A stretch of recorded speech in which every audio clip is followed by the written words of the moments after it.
La vita è bella, chi legge vive 1000 vite, il sapere è potere, non smettere mai di sognare, la pazienza vince tutto, ogni giorno è una nuova opportunità, il cuore vede lontano, la gentilezza apre ogni porta, i sogni diventano realtà, la cultura è una ricchezza.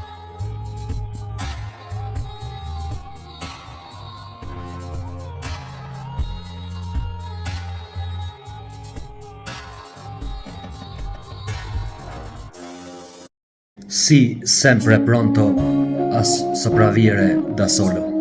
Alcune persone cambiano improvvisamente.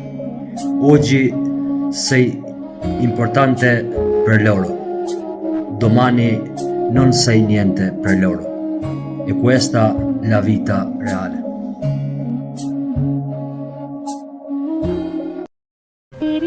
Ta shpjegon gjendjen e popullit. Po, miq Kosovër gjaku im që nuk falet. A vritën plumbat bre.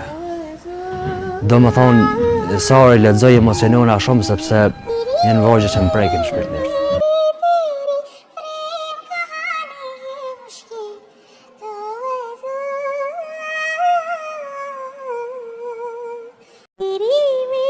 Mi chiamo Feis Demiri e vengo dal Kosovo da oltre 15 anni.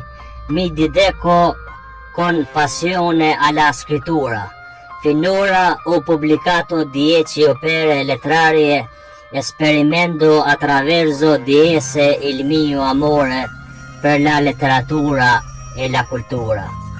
Sono psicologo di professione e coltivo diversi interessi che arricchiscono la mia vita personale e professionale.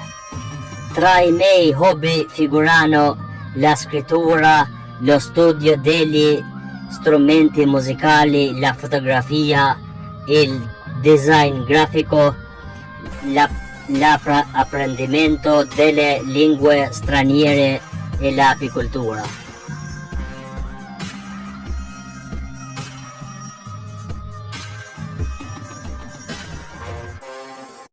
Sì, sempre pronto a sopravvivere da solo. Alcune persone cambiano improvvisamente.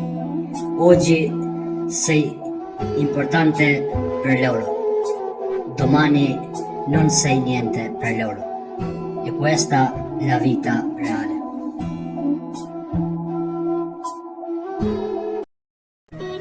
Ta shpjegon gjendjen e popullit. Po, miq Kosovër gjaku im që nuk falet. A vritën plumbat bre. Do më thonë, Sari lexoj emocionona shumë sepse janë vargje që më prekin shpirtnisht.